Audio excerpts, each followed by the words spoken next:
What's up, world? It's your boy Mike Muse. Welcome to the conversation, the Mike Muse Show. I am so excited to be in conversation with my next two guests. It is game time. We are less than 7 days away from one of the most consequential elections of our time, and I couldn't be in a more excited space and time to be in conversation with these two gentlemen who's created this incredible documentary. Carville, Winning is Everything Stupid. It is a review of the process that led us to the switch that went from President Biden to Vice President Harris. And James Carville has been a political savant who I have followed for quite a very long time. And I am so honored to have him here on the Mike Muse Show, along with his incredible director, Matt Kiranauer. What is happening, gentlemen? Well, Hello. thank you. Delighted to be here. We're very flattered by your complimentary remarks. Thank you very much. Oh my God. And Matt, how are you feeling today? Less than 7 days out. Nervous. James is there to talk about the political situation, but the Yeah. movie tees us up well for all of that. James, the reason why I'm honored to meet you is because obviously the role that you served as chief advisor to President Clinton's campaign. Not only was President Clinton the first president that I voted for, but also too, he was the first president that I met. I was a member of American Legion Boys Nation, which is he's an Oh, alum of wow. it. And I Yeah. met him in high school in the Rose Oh, Garden. And my parents kept that picture of me shaking his hand, which was emblematic to the picture you guys used in the campaign of him yeah. shaking JFK's Right. hand in the Rose Right. Garden. And then I had the chance to meet him the second time I was in high school because my school got the Blue Ribbon School Choice Award by the White House, and my school sent me down as a representative. Oh, come on. Yeah, and then I skipped school in high school to go to Michigan State. You guys had a campaign rally at Michigan State University, and I literally skipped school just to hear him speak. Oh, So been a bit of a political junkie since I've been a oh, kid. So I'm a all big political right. geek. So thank you for all that you Develop bad did. habits young, huh? Yeah. So thank you for all the work that you did in order to have those incredible memories that shaped not only who I am, but shaped my introduction to democracy and to government. Well, thank you. That's very complimentary. Thank you. Yeah, yeah, no problem. So, I mean, with that being said, talking about shaping democracy and shaping government, how are your nerves with less than 7 days out to the most consequential election of America, one of the most consequential elections in America's democracy? Honestly, I think Harris going to win. And Hmm. let me ascribe reasons. I just didn't pull this out of, but you would expect me to say that, right? Because I'm kind of guy, please, you got to be bullish and going into it and you're being chilly. She has more money than he does. That's a fact. She has significantly, I mean, hugely significantly better on the ground organization he does. That's a total fact. She has surrogates like you never could imagine being dispatched, ex-presidents, Beyonce, rock stars, cultural, comedian, anything that you can pick. And if you want to know where we are in the surrogate thing, just take a look at the pile of white trash that was dumped in the middle of Madison Square Garden. That's the greatest trash collection in the history of the world. This is like the Delhi trash dump. Okay, when you look at the trash that was there, there's a this morning consumer confidence is now the highest it's been in over 3 years. So, and he's eating a bad story after a bad story, and you can't from the polling, it all looks tied, but I think it's going to break one day, and I'm confident that it's going to break on election day, and I'm confident it's going to break for Harris. I would be. I I would, I feel like this election, this cycle, in particular the last 3 or 4 months, has been about the two candidates. But I'm curious to you, what does this election say about the American electorate and public? Because it's let's 50-50, wait. right? Yeah, but let's wait. Yeah, It's a toss-up, right? It's a right. toss-up, right? And yet we keep wanting to hear the issues about policy, from both sides. But to what you just alluded to, the type of incendiary comments that were made at Madison Square Garden, right? There's Yeah, still the type of things that we've seen and heard over the last year, but yet there is half of the electorate that is still willing to support that. So what does I that don't, say about the we American? don't know that. We know Mhm. that from polling. We don't know Okay. that from election day. Hmm. So and I'm just like, let's have the election and then interpret the returns. But as of now, we have not, and we're treated to, and how valid is polling? What can it pick up, or what it can't pick up? I mean, I certainly read the polls, but I'm just this kind of guy. If I'm till election day, I'm not thinking about anything. Is how we can win. What can I say that I think can advance the ball of victory? Then when it's over, I'll analyze what happened. But we ain't close to being beat yet, and the American people have not weighed in with their votes. And I'm confident and hopeful that when they do, there'll be a happy ending to the story, because it is nerve wracking. I agree with that. People are on the edge. I understand that. But I do generally believe, but everything that I see tells me in polling it's tied, but the intangibles are going to her. And she's just going to have a much better close than he's having. That was Yeah. do you know how many Puerto Rican voters there are in Pennsylvania? At least Yeah, 273,000. I around mean, you can't count people, because if around you have a there's Puerto approximately Rican, 250,000 Puerto Ricans that it's eligible to not vote for. 270,000, but I think it's more. But in this world, if you have a Italian mother and a Puerto Rican dad, what do you identify? I don't care. Just a human being to me. I don't give a fuck who your mother and your Hmm. daddy are. Okay, Yeah. but that's that's a lot. In Michigan, Newsweek has an interactive thing where you can see how many Puerto Rican, and I've worked at. They're very different. They don't view themselves as black or white or Hispanic. They view themselves as Puerto Ricans. It's more of a nation than it is anything else. And they're people that have enormous pride in their island, if you will. And this is going to cost him, and he knows it. It's going to Hmm. cost him. Matt, I want to come to you because you're a documentarian, and this isn't your first documentary that you have put to film. As a documentarian, you study dynamics, movements, trends, people. It's an anthropological study in some cases and time periods. I'm just curious from you whether or not, we still can't call who's going to win. But if you look at what we look at the trend lines of the polling, there is a split within the electorate where he being former President Trump, is garnering a large share of the voting public. With all that is being said, you're an examiner of people. What do you think this election says about the people and where we are and how Americans view democracy and freedom? Well, that it's so close, I think, is very troubling Yeah, that's what I because, was getting at, not to poll specifically, but to that. Yeah. well, if you want to look at it through the lens of democracy, freedom, a republic, a constitution, that so many people are willing to vote for someone who has said that he is going to trash the Constitution and govern as an authoritarian, contrary to everything that has transpired in the American experiment. That's incredibly troubling to me, which is one reason I wanted to make the movie, because I think James is a truth teller who sees the red lights flashing and speaks his mind, where a lot of people uh, do experiments in self-censorship, which I think is more insidious than censorship from above, to be honest with you. And I think that's the road to authoritarian and totalitarian situations, and giving permission for people who want to engage in that type of politics to practice it. Mhm.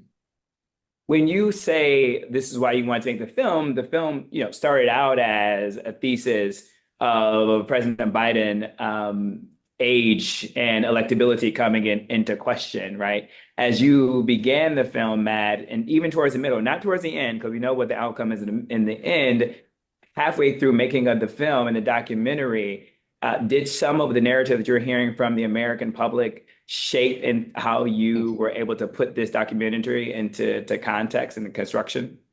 Well, actually, the film started 2.5 years ago with James kind of in the middle of the Biden years, as a household name who had burst onto the scene, exploded really into international fame in '92 by being the chief strategist for the Clinton campaign.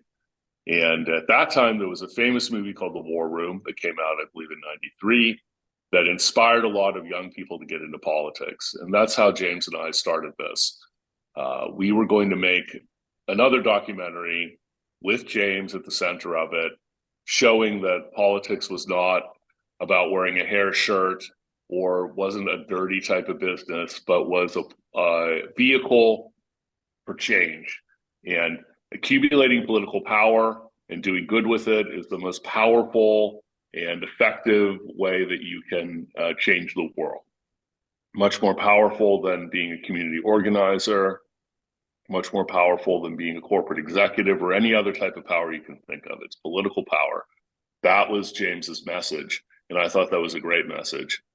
Halfway through shooting the film, James saw something in an ABC News Washington Post poll that came out in May of 2023, and that was that the age issue, among other issues for President Biden, were going to be insurmountable, and that he was probably not going to be electable for a second term. And James spoke out, and that really started to take over one of the arcs of the film. For months, it was a tilting at windmills battle where the party establishment was telling James to shut up, and sometimes worse. Then the Trump-Biden debate happened, and the third act of my film transformed overnight when it was pretty clear that it was very likely that the incumbent was going to step down. And James's message not only was the right message, but he was seeing around a corner very early in the cycle. So that's what the movie's about. But the movie's also about how to win. And winning is everything, as the subtitle says. Winning is everything stupid, because that's a play on James's famous aphorism, it's the economy stupid. Yeah.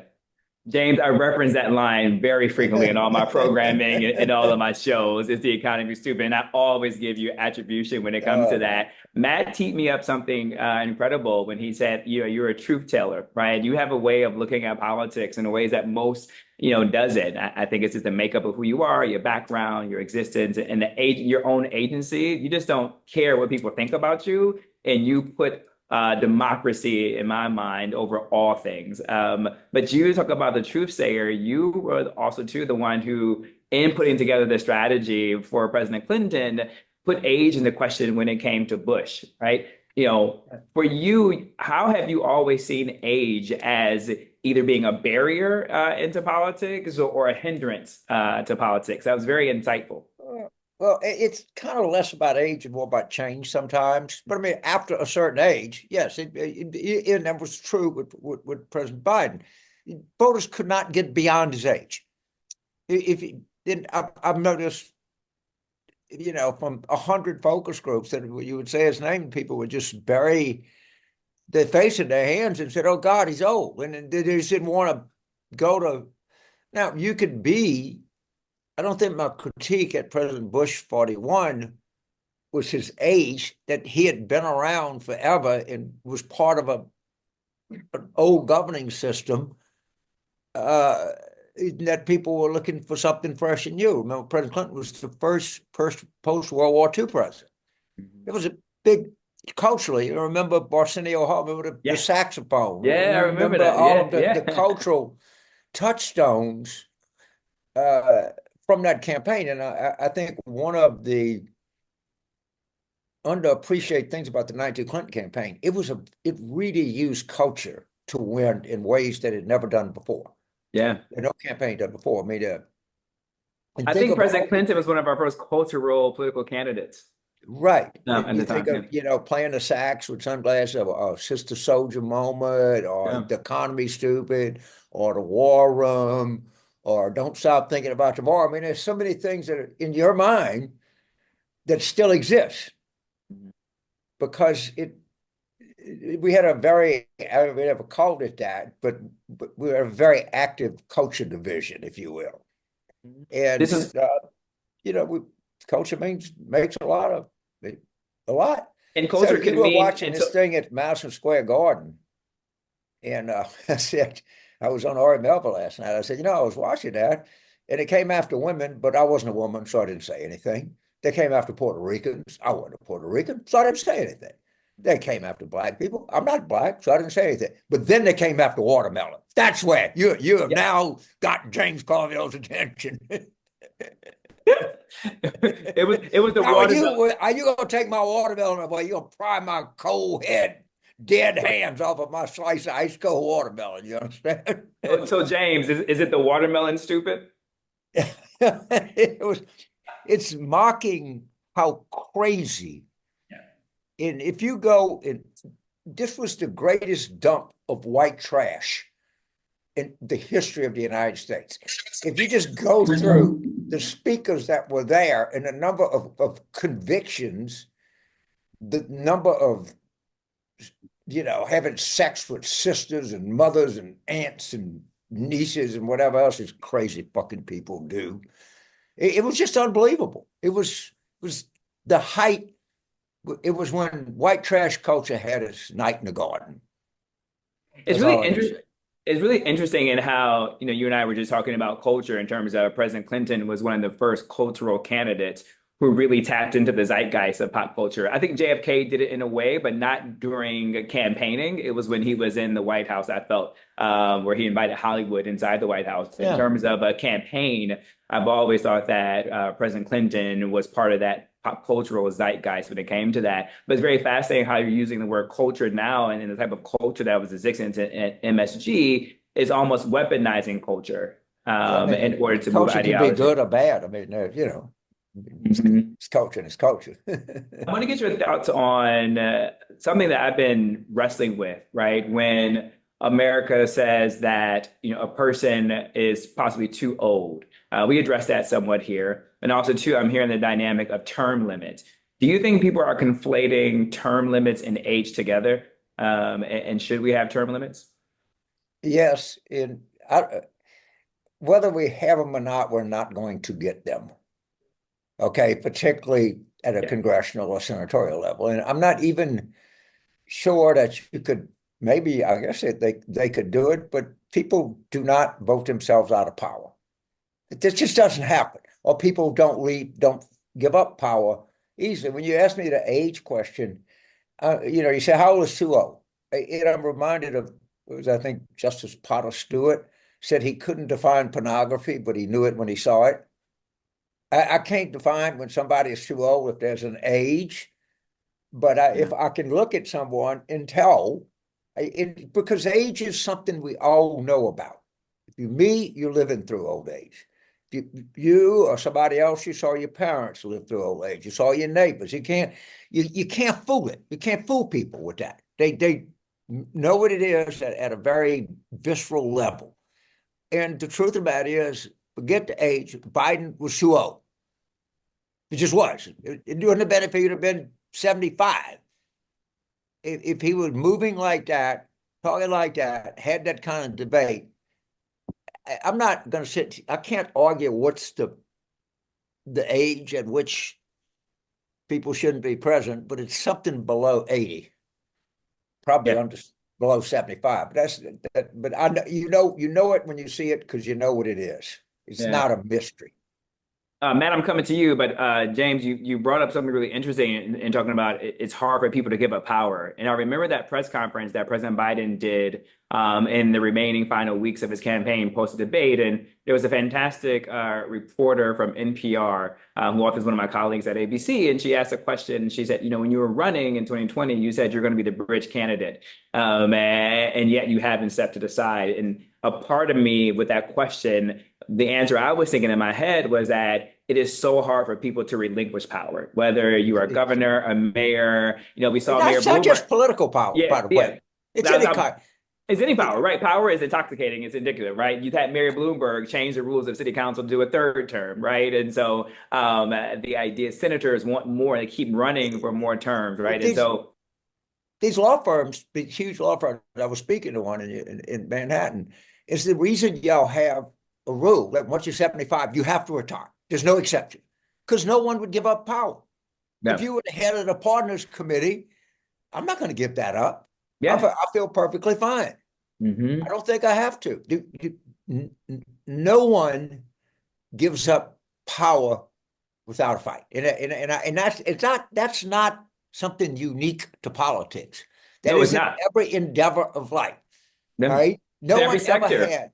Yes, Uh, James. Now we're talking raising Cajun. Now we're talking. right, Yeah, right. yeah. I mean, no one's I ever think it's had it. foolish, this idea that, you can get term limits. And, even when I've seen younger candidates, young either age or young as an experience, right, in political government activism, discuss the term limits, right? But as soon as they get in there, you never hear them talk about term limits anymore, right? They're Yeah, enjoying wearing that pin in the lapel, they don't right? give up power. There's a power of being in front of the camera, Matt, right? You know that all too well, right? And the power that one holds. But Matt, James, and the conversation we're having right now takes us right back to how you started, which is, one of the theses of this documentary is examining power structure, right? Talk to me about that for you in terms of, the power structure in politics in particular with what you guys have been covering and why you thought that was important of a thesis.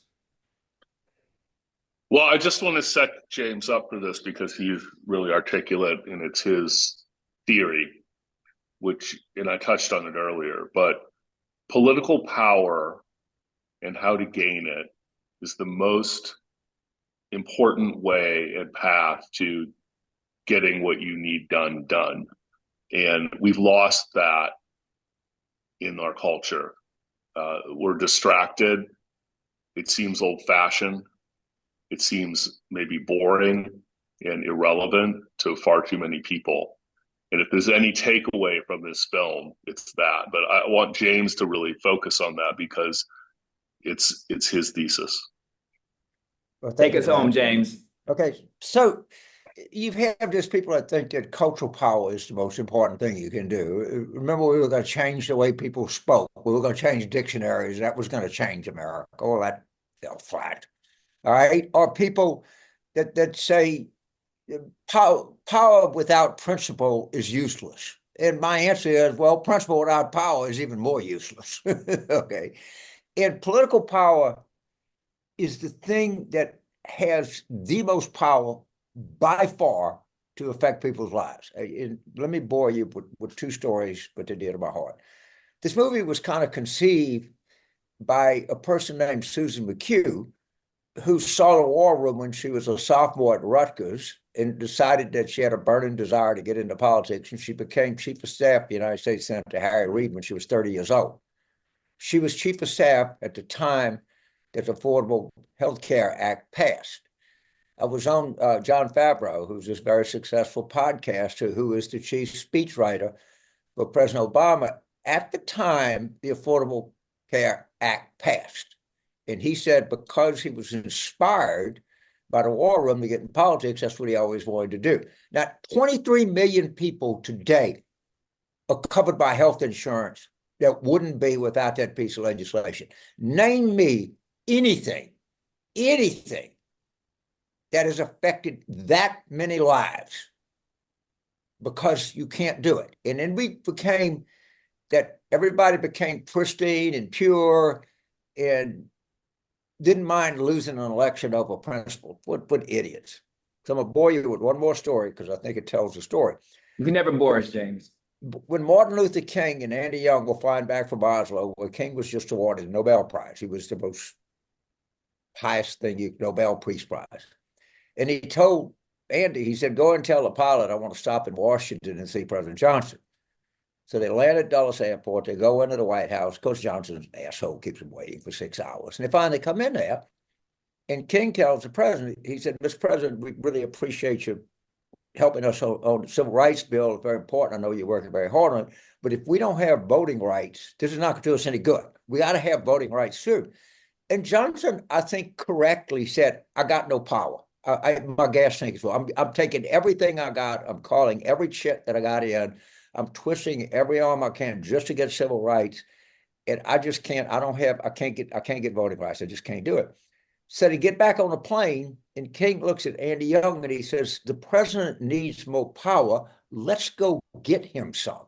That's where Selma came from. That's where the Edmund Pettus Bridge came from. That's why the iconic John Lewis getting beaten in the head with a nightstick came from. That came because they wanted to give Johnson more power. Now, the people, the cultural ayatollahs that exist in today's, quote, progressive, unquote, society would say, well, he's not going to do that. The hell with him. He's an imperfect person. We're going to turn against him and we're going to vote for a third party.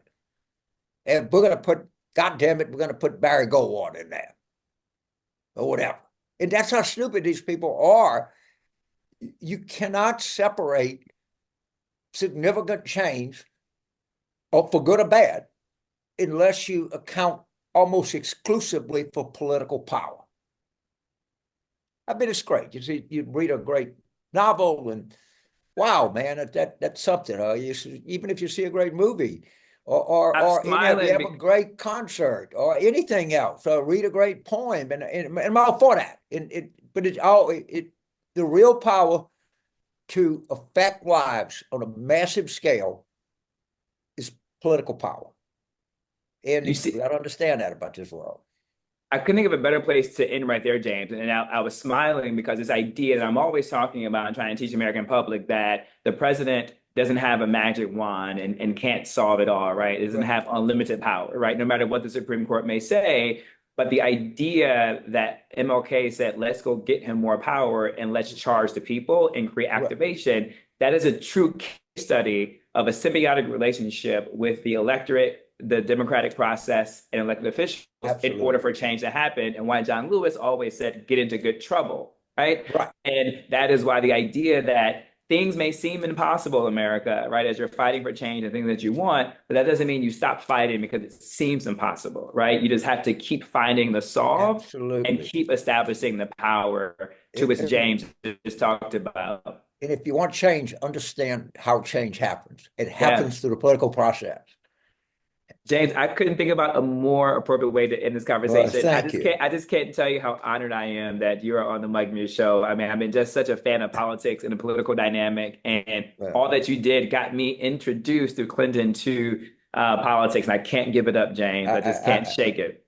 I know I speak for Matt, and we both say to you, we so appreciate your passion and the chance to talk about our film that we feel very passionate about, that we think it has the capacity to help change people's lives, because it'll get more good people involved in politics, politics, uber alles, I don't know, politics, something or another. I just get a compliment from James Carville. I just don't even know what to do. I don't even do it myself. James, can you indulge me and just tell it's the economy, stupid, for the Mike Muse show? All right. It's the economy, stupid. And by the way, consumer confidence this morning was the highest it had been in 3 years. Watch out. Watch out now. Watch out. Matt, thank you so much for partnering with this incredible icon that is James Carville. Thank you for having us. You did an incredible job, Matt, as a documentarian, and thank you for all the words that you gave today. Thank you. Thank you. Until next time, folks. Peace.